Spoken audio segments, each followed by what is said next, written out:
Right now, we're seeing a noteworthy spike in sentiment, clocking in at plus 0.42, along with momentum at plus 0.85 over the last 24 hours.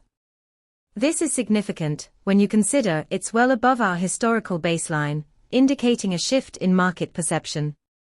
You'll also notice we're tracking 20 semantic clusters, which means you have a rich tapestry of sentiment nuances at your fingertips. Our API returns detailed sentiment scores, allowing you to analyze how public sentiment is evolving in real time.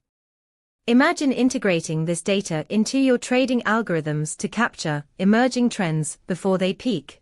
This could be your edge. For detailed documentation, visit pulsebit.lojenterprise.com/docs. Let's build something insightful together.